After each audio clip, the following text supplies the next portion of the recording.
Hello, everyone, and welcome to Hope. My name is Tammy Lynn Connors. Today, I have my beautiful friend Donna with me. How are you, Donna? I'm good. How are you? Good. I'm excited for this interview. It's been a long time coming. But anyways, what Hope is, you guys, is helping other people evolve. This is my YouTube channel and podcast. My mission and vision with Hope is just to help people that feel like they're at home struggling by themselves. In this world, especially today, I know so many people are at home, laying on their couch, laying in bed, thinking they can't get up because of the struggle that they're going through. Well, unfortunately, most people that I interview have been through a struggle, but fortunately, they're still able to get up and go on with life the best that they can. And hopefully you will hear one of these stories and know that you can get out of bed, you can walk outside, and you can get through your day. I always share that, my experiences with God, Donna's is too. We're going to talk a lot about God throughout this, everybody has their faith, but my faith is God. And, whatever it is that you believe, just grasp onto your life and know that you can get help and you can get through your days. So Donna and I met, it's been, well, how long ago did ICE open? 2010. Okay, so 2010, that's when I met you then, right? Because I'd met Barbie and Lindsay before that. So her daughters, Barb and Lindsay, worked with me. I worked with them at Coney Island Restaurant, a little restaurant in Lambertville, Michigan. And I worked at a seating place that they made chairs. And I remember Barb saying, my mom's opening this bar, you should come work here, right? And a lot of people were like, with me being in recovery, we're like, you think that's a good idea? I'm like, listen, 2010, I was 6 years in my sobriety. I was like, I'm pretty solid right now. I enjoy that job. So and it was more restaurant than typical bar. Right. So I was excited and I got to this job. And I remember your first words to me were, we do not put up with drama here. Like there is no backstabbing, there is no this, there's no that. Well, it was really slow in the beginning, I remember. And it was very slow. I got to know your brother-in-law Frank very well. We had a lot of conversations. Now, did Josh work there then? No. Okay. So this whole podcast is going to be about Donna's son Josh, which I've talked about probably almost every one of my podcasts. I talk a little bit about Josh. He was my best friend. He passed away. Well, it's coming up today. 3 years. Yeah. It's hard to believe. But so we're going to kind of go into, I guess, Josh's life is what we're going to talk about mostly. And how you've gotten through everything that you've gotten through over the last 3 years. Because you've went through a lot in the last 3 years, on top of Josh. But, and I want people to know, like, when we talk about him, who Josh was, you know what I mean? Because there's a lot of people out there that look at people that are addicts, alcoholics, and you get this stereotype of what they are and who they are. And honestly, the addicts and alcoholics and people that I know when they are sober and clean are the best people that walk this planet Earth. They have the biggest hearts and they really truly care. And I know that's who Josh was. Yeah. So, and anyways, so we're going to go with, I guess, so when I worked at ICE, I didn't know Josh yet. So I'm trying to figure out when he started working there. It was not too long after we opened that he started coming down and helping. And my sister was there cooking also. Okay. And Josh started in the kitchen learning all the stuff from Jenny. Okay. Yeah. So, yeah. So Donna, you have how many children? I have 4 children and 2 stepchildren. Right. So big family. Yes. Yeah. And you and Joe have been married how long now? 20 years. 20 years. That's a long time too, especially with the mixed family. And you guys you definitely are 2 people that I adore your relationship, and I watched, especially through Joe, how he is with you. And he's definitely a great man for sure. Yes. Yeah. Yes. Definitely a blessing. So I guess let's just go back to like Josh growing up, your life. I mean, Yeah, I mean, Josh was just such a happy baby. Like he really was. Like he'd want to, like when he would wake up, you couldn't touch him for an hour. He wanted to lay in that crib until he was ready for you to get him up. And he still was that way all through his life. If you woke him up, he was a bear. Like you never wanted to wake Josh up. Right. Just left him alone. But no, he was a really good baby, but he had a lot of problems. He had asthma really bad. And we were in and out of the hospital, and but he still was a trooper. Do you know what I mean? Like, but he had all of those, he tried to play baseball and all of that. And, they had to keep pulling him out because he'd have an asthma attack. But so he had a lot of things that the other kids didn't have, you know, trials in his life. So I always felt bad for him. But then he grew up and, you know, he loved to cook, he loved to bake, and he loved to cook. And I'm like, and I love to bake. I'm not much of a cooker, per se, but so he really wanted to get in the business. And my first business that I opened up was a coffee shop. With my brother at Eddie B's. And that's kind of how the whole restaurant thing came about, because when my brother wanted to open up focaccias in downtown Toledo, I bought Eddie B's. And that's kind of how it all kind of started. And then Josh came about when we opened up the cafe at the main library. So Josh ran that for me. Now, was he drinking or anything back then, or? Oh yeah. Oh yeah. Yeah. There was lots of trials. And it just escalated. He wasn't a big drinker, but when he drank a lot. And then he got into other stuff. And that's where it all, you know, started. You know, he came and started working at Ice in the kitchen. And when he was good, he was good. And when he was bad, it was bad. You know, and luckily my husband is the husband he is, because I mean, Josh put us through a lot. He did put us through a lot, and stealing not only just from us, but through the restaurant and all of that. So it was up and down. He went into a teen challenge. He, you know, we tried to get him help wherever we could. And, you know, his father and his father's grandparents were all alcoholics. So he got that gene from them. And I think through the divorce of my husband and I, the first, you know, Josh's dad, that really escalated Josh's drinking and getting into drugs. Because he didn't know how to handle it. And then now I have a new person trying to take over, and he didn't like that either. And how old was Josh when that was? Well, 20 years ago, so he would have been 38. So so he was like 18. I mean, at that age, well, we dated for 5 years, Joe and I. So he was even younger, probably like 15. Moved in with his dad. That was a train wreck. That was really bad. And then he came back. And so it just was an up and down thing, to where finally, you know, we both said he has to go. He was living with us, and it was tearing us apart. And, you know, Josh was old enough to be on his own. And, you know, you have to do that tough love with your kids, even though you're scared of it. Like I didn't see him for a month. He was on the streets. And so, you know, one day he just called me up and he said, I can't do this anymore. Would you pick me up? So I went there and I dropped him off at the Salvation Army. So I'm going to back up a little bit here, because for one thing that you said, and it's so hard for people to grasp, like, you know, you helped him with Teen Challenge and anything that you could possibly do for him. But it took Josh to make that phone call to you to say. Because he got into a marriage and then that spiraled. And, you know, he has 2 children, and, you know, here I am, he's an adult with a wife, and I'm paying their bills because he's using all his money for like, and anyone that has a child in addiction, they know what I'm talking about. You think you're doing them good by helping them, and all it did was prolong what needed to be done. So before Josh got married, that's when him and I became like friends at the restaurant and stuff. And I can remember the one night we went out, and I was like, because I love to dance. Everybody knows I love to dance. So Josh like, I'm going dancing with you. And I forget, we went to some bar that my favorite band was playing at, and I'm of course dancing. Not Josh wasn't though. And I remember I was like, whoa, Josh, you drink a lot, because he was very, very intoxicated that night. And I remember dropping him off, and something changed with us. That's when we became like really good friends.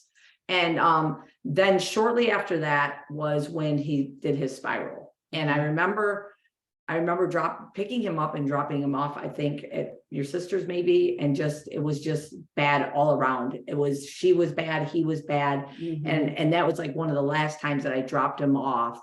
And then I didn't hear from him. And then I remember you telling me about you picking him up and what he looked like and dropping him off at the Salvation Army. And It was the worst he's ever looked. Yeah. Like his eyes looked like they were bleeding, and he just was down and out. Mhm. He was at his bottom and did nowhere else to go. Mhm. There wasn't any more bottom for. He lost his wife, he lost everything, Mhm. everything he Yeah. ever had, and I couldn't take him in, Right. Right. and somebody told me about the program, for the Salvation Army, and he said, take me there. And it's a great program because it's God-based, Mhm. Yep. and and he stayed there. I want to say, I don't think he made it a year. Maybe he did. But then you have to work also. So he got a job roofing. Right. Right. Yeah. Yeah. And so he started roofing, and he did like that.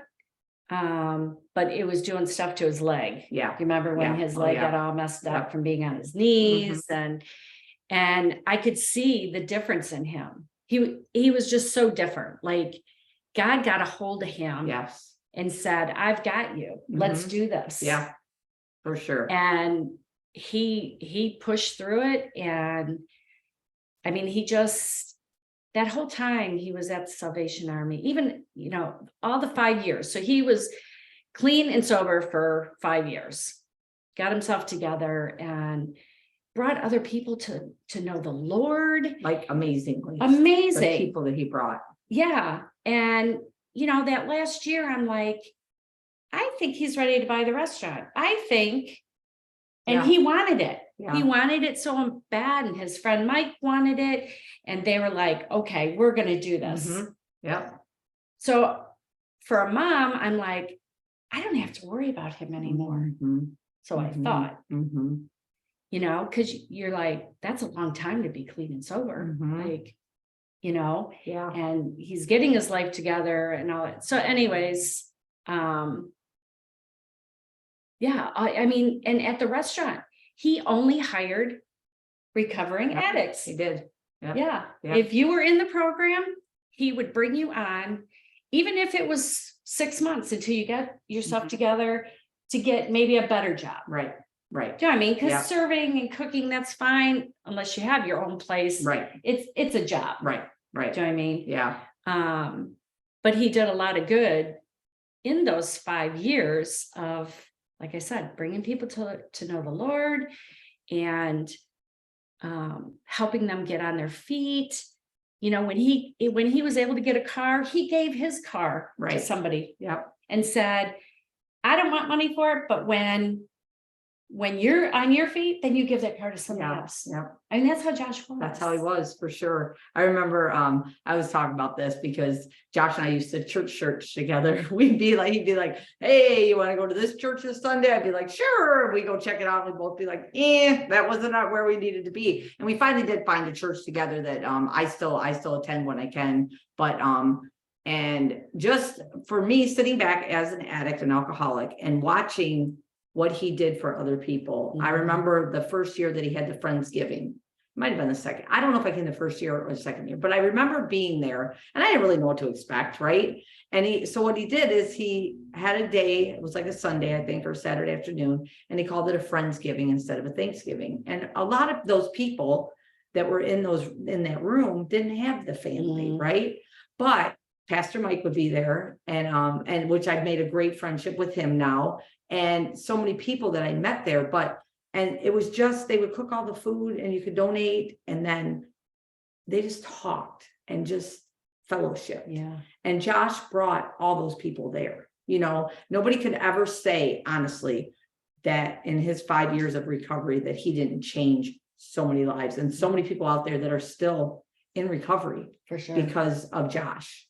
So that's why I always say, like, the point of like 5 years of his sobriety changed so many lives, and not just the life of today, but their children's lives, those Yes. generational curses that went on and on and on. Yeah, you and that's know? the thing, like 5 years of all this that he did, we could live to be 90 and not Yes. have that much of an impact Yes. on people Yes, like he did. yes, yes. And he did. He did for sure. He did. He even did that dry ice. Oh, yeah, yeah. So he started this he wanted to do like a nightclub theme for people that didn't drink. Yeah, And so we had all these mocktails made up and food, and they even had a DJ, and you could come and you could dance and be like you're at a club without the alcohol. the alcohol, Yeah, which was so cool. yeah, Like yeah, for sure. so And cool. thinking like that, right? Because he was always thinking about other people and how,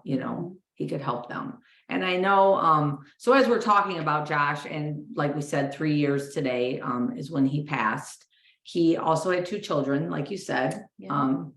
And they- Audrey just she turned just turned 16. I saw that. I'm so crazy. Oh, it's so crazy. She's such a good kid. Yeah. And then he has a son who's autistic, and his name's Isaac, Mhm. and he's 8 years old. Yeah, yeah. Yeah. So he was 5 and she was 13. Yeah. It was, so Valentine's Day is when he passed, and her birthday's the 12th. Yeah. So 2 days, Yeah. after her birthday. And and do we want to go into the day? Yeah, let's go into the day because yeah. he was dating a really nice girl. Her name was Brittany. And she didn't have my phone number then because I didn't meet her too much. Right. Maybe twice, I Right. think. Anyways, so she sent me a message on instant messaging. And the night before, I had his son, Isaac. And he had FaceTimed me at 7:15. And he said, I'm going to come get Isaac. And I'm like, okay, well, you have to work in the morning.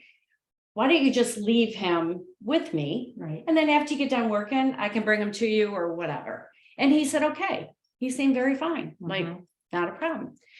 Well, at 7:45, he had left work and he went to Brittany's house, and he wasn't feeling good at all. Mhm. He kept telling her, I don't feel good. She said, well, why don't you go to the hospital? And he's like, I think I'm just going to go home and try to sleep it off. Mhm. And so that's what he did. Mhm. So then she sends me this message in the morning, I can't get a hold of Josh. And I'm like, okay, well, maybe it's just He's not answering. he's not answering or whatever, but Right. he's always up early. Right. Like Right. he was an early riser. Right. And so I call his friend Mike and I go, oh, Mike, is Josh at work? Nope, I haven't heard from him. Like, all right, well, I'm still not thinking anything. Sure. Do you know what I mean? Right. And so I get Isaac dressed, and it was like, must have been about 8:30, 8:45. I headed over to his apartment, and his car's there, and I'm still not thinking anything. Right. So I go up to the apartment and I knock on the door, and I kept saying, Josh, are you in there? And nothing. So now I'm thinking maybe he's hurt. Right. I don't know what's going on. So I called the police and I said, I need you to get into his apartment. Right. So they came and I said, I'm going to go in the car because I didn't want Isaac to be in there because that would just be trauma, even if there wasn't anything wrong, breaking a door down. Right. And by this time, Brittany got there. And so we're just in the car. And then the next thing I know, she comes out and she's hysterical.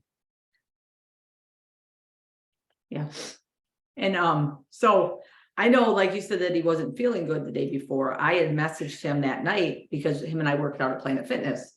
And I had said, hey, you want to go work out? And he was like, no, he's like, I'm not feeling great. I have a headache. He's like, Mike's over at the Newsboys concert, $7 a ticket or something. You should come, which Newsboys is a Christian band. And I was like, I'm dressed for Planet Fitness. I'm not going to go to the Newsboys concert. And of course, now in my head, I'm like, man, I should have went to ice and saw him. You play all those things, for all sure. those roles in your head. Yes. Right. And I remember one of our mutual friends called me that worked at ICE and said something happened to Josh. And I was like, no, right. I remember I was at the chiropractor and I immediately called Mike. Well, I called your phone first and then I called Mike, and here Mike is running the restaurant. And he's like, Tammy, I cannot talk right now. He has passed away. I have to run the restaurant. And I was like, and so my immediate thought was, I don't even know if I've ever told you this, my immediate thought was that maybe he committed suicide. I was like, why wouldn't you call me? That's all I could think. Because I was like, what else could have happened? And I know we thought a lot that it was his asthma. Asthma, because he had his inhaler, but he also vaped. Right. So I thought maybe he just got too much in his lung. When Josh was on drugs, he wouldn't have money. He had $800 in his wallet. Yeah. He had tons of money in his account. I'm like, there is no way this kid. Right. I was actually waiting for the autopsy to come back with him having asthma and things saying it was COVID, because it was right when COVID started. We all thought that stuff. And I didn't know it until we got the results back that somebody gave him fentanyl. And that's, how he passed. But my granddaughter, we had gotten Josh's phone and stuff. And, I was looking at it, trying to figure out different things. And she had seen in his Google search, how do I know if I got bad percoset? So he Googled that night. And she didn't tell me until we found out that he did pass from fentanyl. And so I asked the coroner, I said, or the person who did the autopsy, did he have any percoset in him? And she said, no, it was not. So whoever he bought it from sold him pure fentanyl. Which and why he wanted to take something, I don't know. Right. It was Valentine weekend. He was really busy at the restaurant. Maybe he was overwhelmed. I don't know. Maybe, a Percocet is mostly for, maybe he was in a lot of pain somewhere or something and stressed and all that, And that's what I try really hard, especially nowadays, to tell people. Like, here he is taking what he thinks is a Percocet and it's fentanyl. There's so much out there that it's happening daily. Daily. Daily. Like, it's a really bad epidemic right now. It is really. And that's the thing. It can be, whether it's a Percocet, whether it's marijuana, they're putting it in marijuana, cocaine. I know that I did the Solheim Cup in 2021, I guess it was, here in Toledo, and Darius Rucker was there. I got to meet Darius Rucker, did a Flex Friday, all this fun stuff. But then I read in the paper that next morning, or heard on the news or something, that his girlfriend and 3 other people died. Okay, I'm not sure she died. I'm pretty sure all 4 people died. Don't quote me on that, anybody on here. But I know that one was hospitalized and 3 people died. And I was like, okay, what were they doing? They were snorting cocaine, and it was fentanyl in the cocaine. So people out here need to be, I know we have so much of an addiction epidemic now, and be aware. And that's why I tell people, like, I have people that I know that I'm very close to that smoke pot. You do whatever you do. But I tell them, don't get it from somebody different than you normally get it from, ever, because you just don't know anymore. You don't know what you're getting. Yeah. And so, it was devastating for me, when I found out, because I just didn't think that's what it was. Right. And backing up for the funeral. So now, we're going to have the funeral, and I don't know how many people from the Salvation Army showed up, but there were a lot. So many. That he brought all them people to know the Lord. They walked with his casket into the church. It was amazing. Like, I can't even tell you, like, how amazing it was. It really was. And, I didn't realize all this until a year later. That first year is just, it's just a hot mess. It is. And I always, all the Bible studies that I've done before, they talk about trials in your life and how you're going to get through them. And I'm thinking, okay, how am I going to do it now? Right. And how do you do it, Donna? Well, first it was just out of my mouth. Right. It wasn't my actions or my heart. It was telling people that, this is all God's plan, and, making myself believe it in my head. But until I got it in my heart is when I finally let go of all of it, and that was, honestly, the one thing I did was journal. Somebody told me to do that. And, I just read all that back, and it wasn't until the first year that I started seeing God's work in all of this and what was going on in my life. And, but I got on my knees. I'm like, I can't do this. My own husband, I mean, he was wonderful. I can't even, when I would cry, he would cry. And trust me, I cried every single day. But till I asked God to really bring me out of this pit, he did. And, when you said, people say what you said, like, God never gives you more than you can handle. You're going to get through this, but I was talking to my friend Chastity in Texas a few years ago, and we talked about that because, we go through so many struggles in life, so many things we go through, right?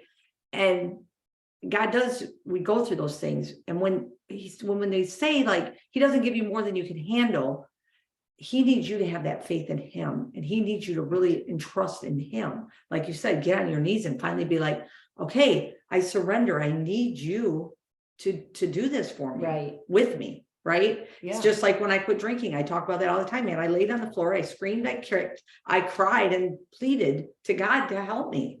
Because I knew he was the only, all my life, anything I've ever done, I've always believed in God. I must have asked Jesus into my life a million times. Any church service that they say it, I'm like, your heavenly Father, please, every time. But I knew that's what I needed. And that's what changed my life with that, and so to get through, it's like the footprints, they talk about that. Like when you're like, God, where were you when I was in that time? All I see is my footprints. And he's like, no, that was when I was carrying you, Right. And that's what we have to remember is that faith and knowing that he's there, he's always there. And I'm sure you were angry with him.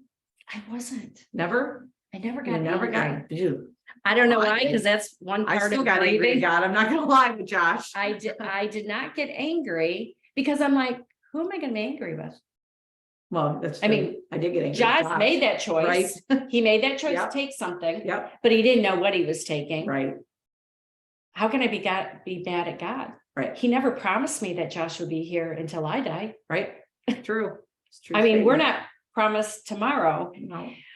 but I have the best testimony because there is not one person on this earth that could have gotten me through losing a child.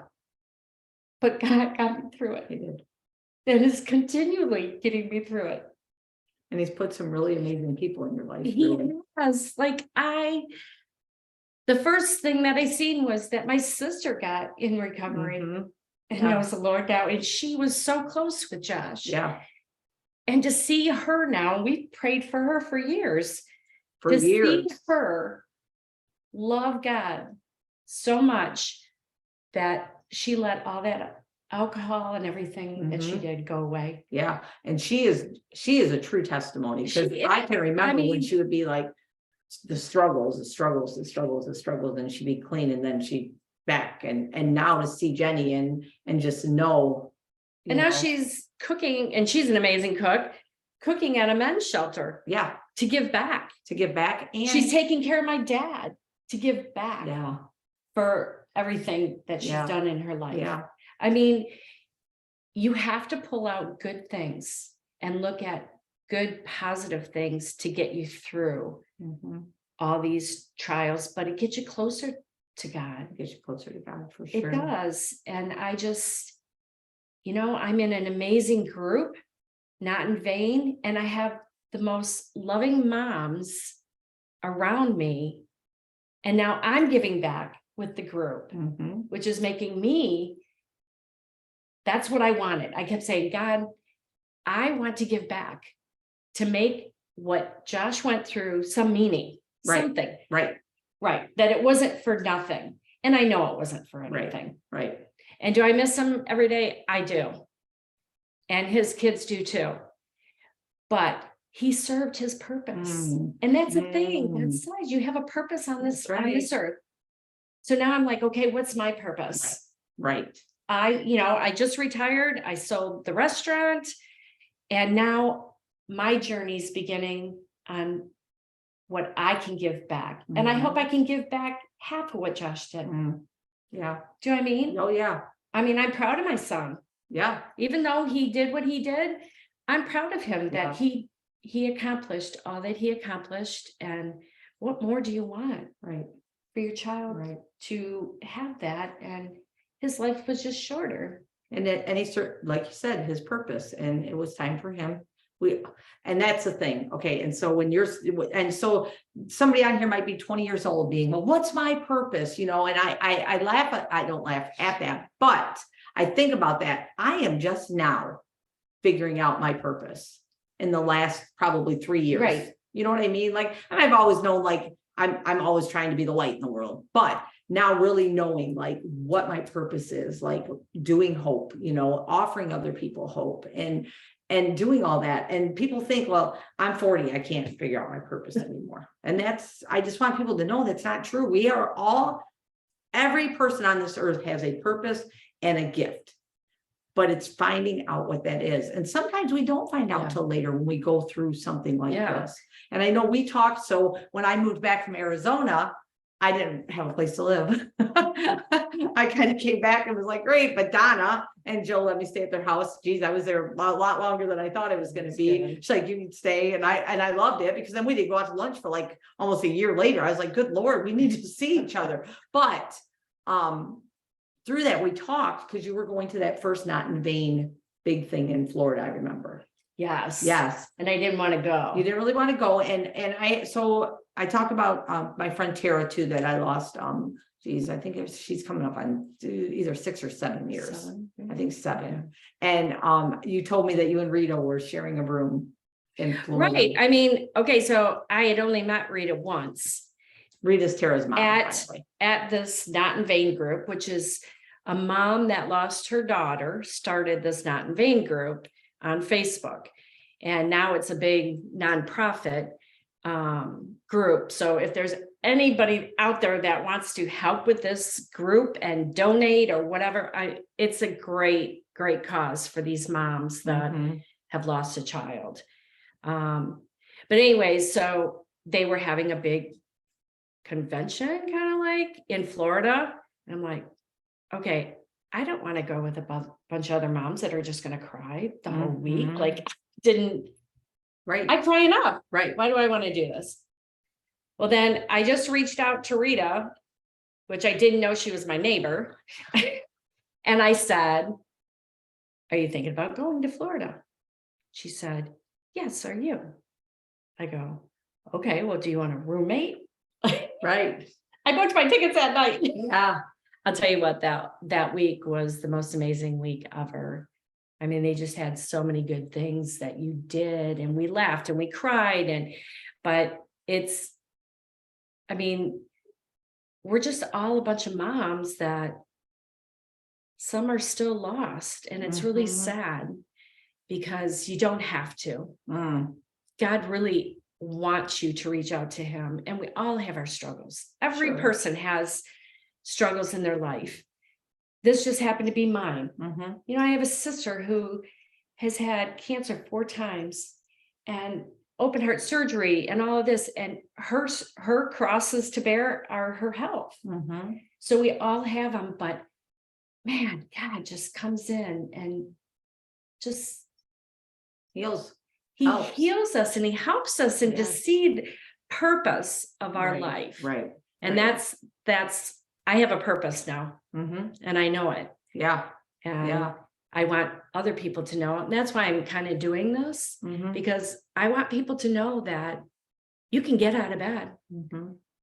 You can get through life and have a purpose also. And our children would want that. Right. Like, that's what I believe in. I get signs all the time with the Cardinals. They come all the time.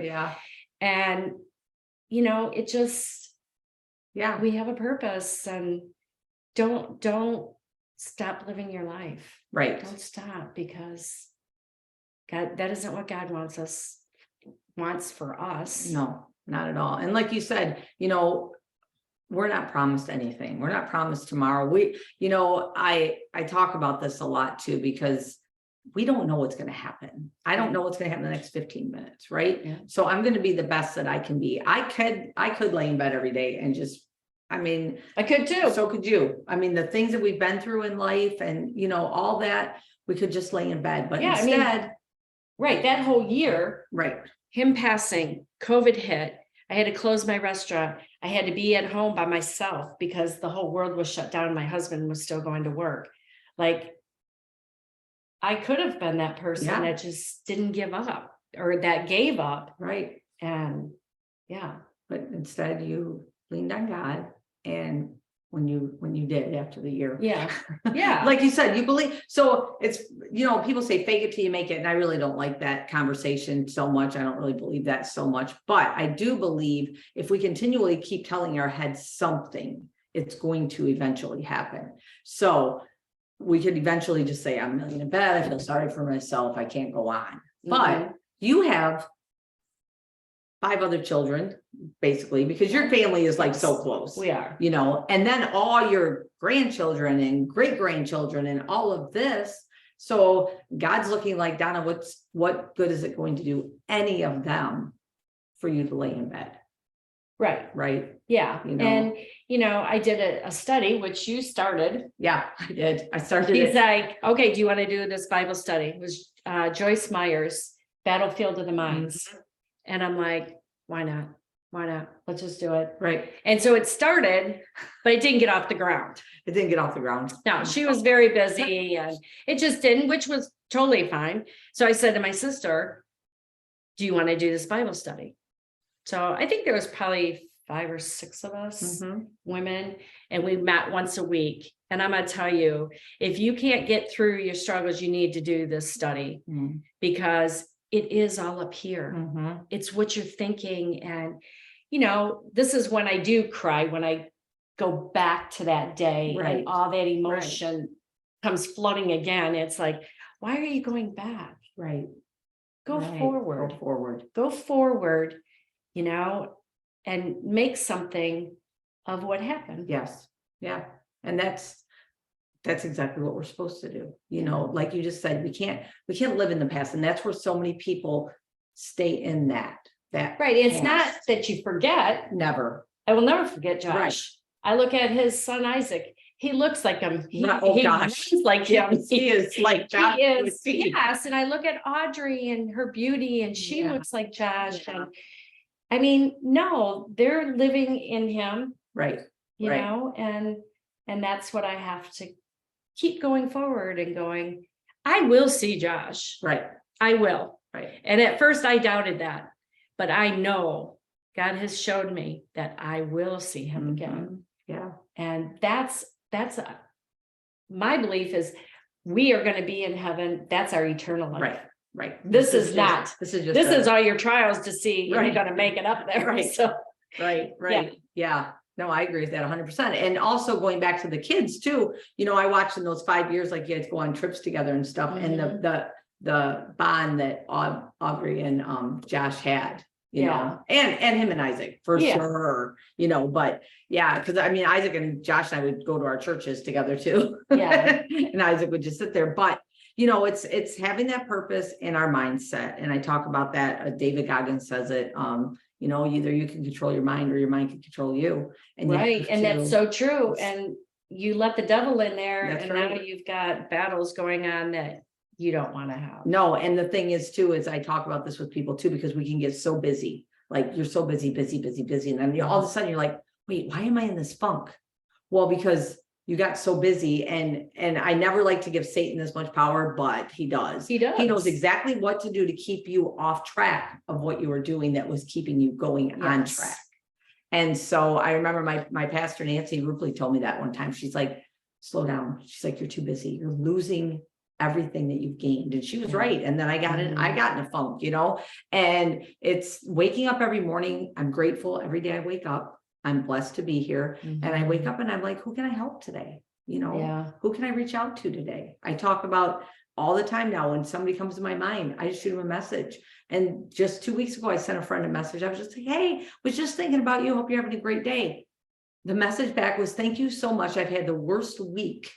and you just made my day brighter. Yeah, but I feel like God puts that God in your does head. put it in your head. Okay, call so and so. Sure. Because you're thinking it and you're like, okay, maybe I should. Right. Yeah, Right. call that Yeah. person. Or- Yeah. Or text them or just Yeah. reach out. Yeah. Another cute story I have is that I finally had decided last year that, because I've had Josh's ashes with me Right.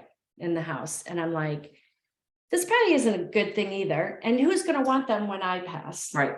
So what are you going to do with these? He didn't really have like a favorite place to go, or, you know, people are, you know, oh, put me in the water or Right. golf course or whatever. And I'm like, okay, what am I going to do with these? So I put some in a baggie, and last December was a year that my mom passed. She had Alzheimer's, and so I was going to go to the cemetery, and I'm like, okay, we'll take some there. So I get there, and I think I'm going to spread them on the ground. Well, if you know what ashes look like, they're not tiny. No. Like there's pieces, there's Right. all kinds Yeah. of stuff. And I'm like, well, I can't do that because really it's illegal. Right. And I probably shouldn't even say this on here. That's, But anyways, she didn't do anything. anyways, there I'm looking at my What's illegal to mom's spread it on? headstone. And there was this, I mean, just a small little opening from that's right. the dirt to her stone. And I'm like, will these go in there? And I started pouring, and they all went down in there. I'm like, oh my gosh, he's with my mom. Like, do I mean like, such a comfort Yes. to me, Yeah. you know, because I didn't know what to do. Josh and I never talked about what he wanted. Right.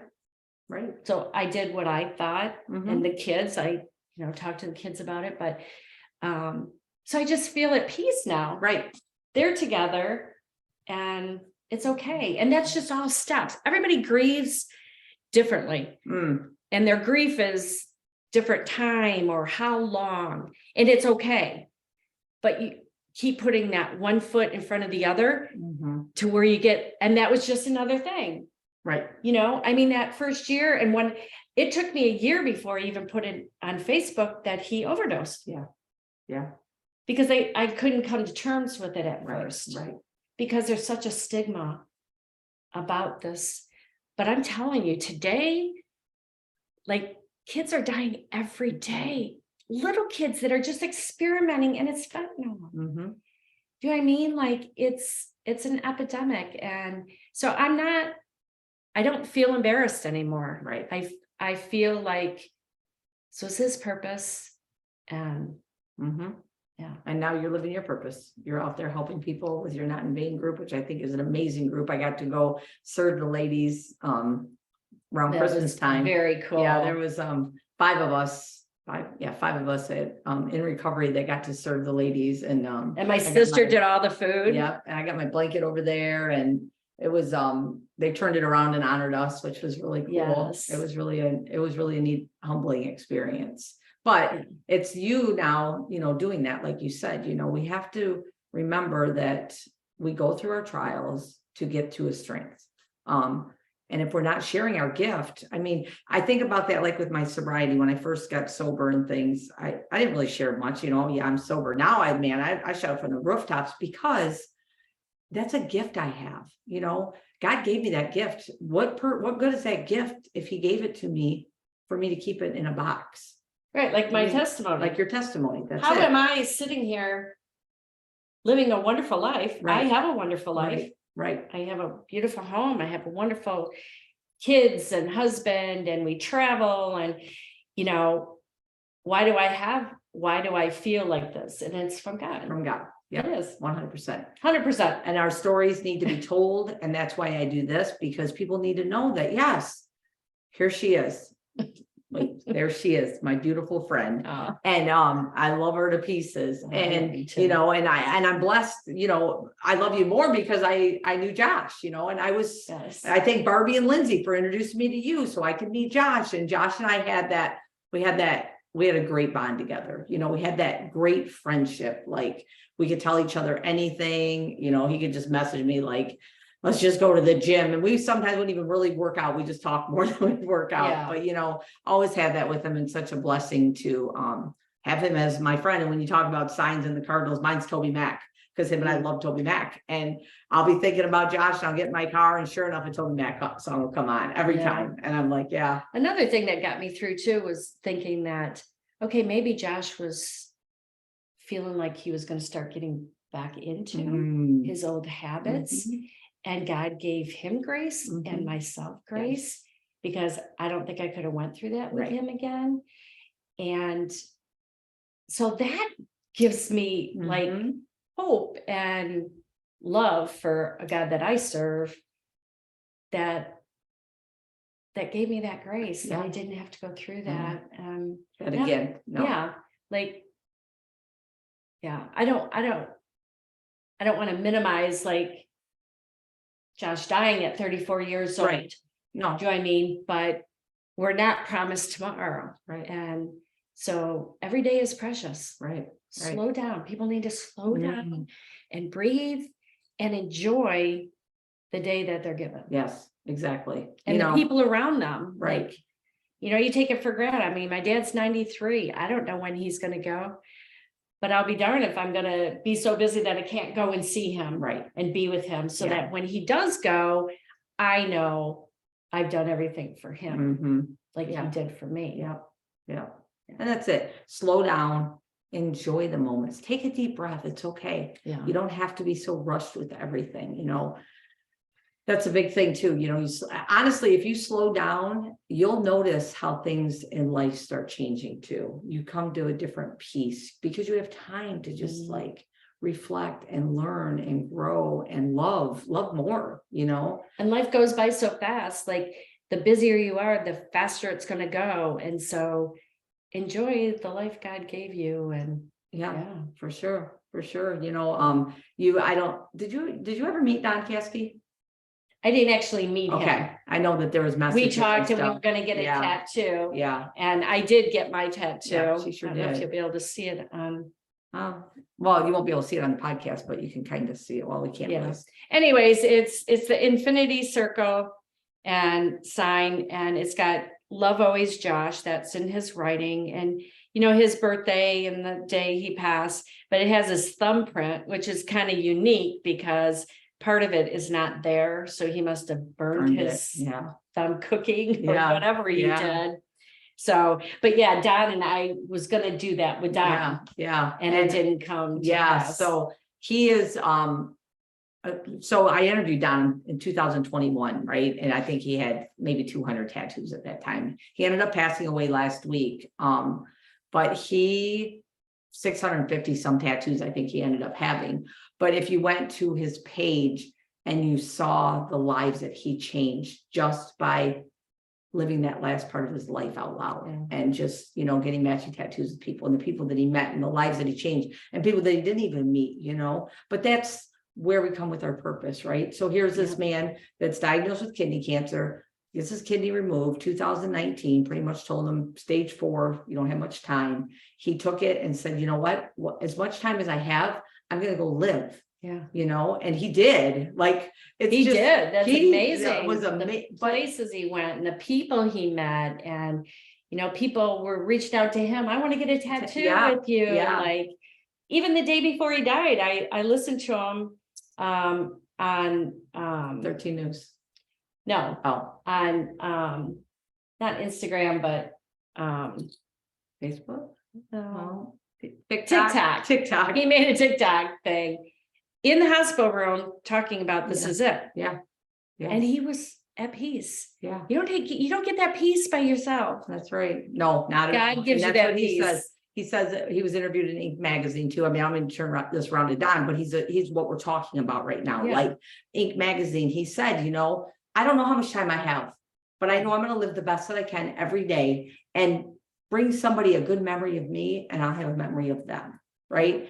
And he's like, and when God's ready to take me, God's taking me. And that's what people have to know. Like, we don't get to predict when it's our time. Right. When it's our time, it's our time. So live your life out loud, live happy, be an inspiration to other people. If you're having a bad day, find that person that you know you can reach out to that's going to help lift you up.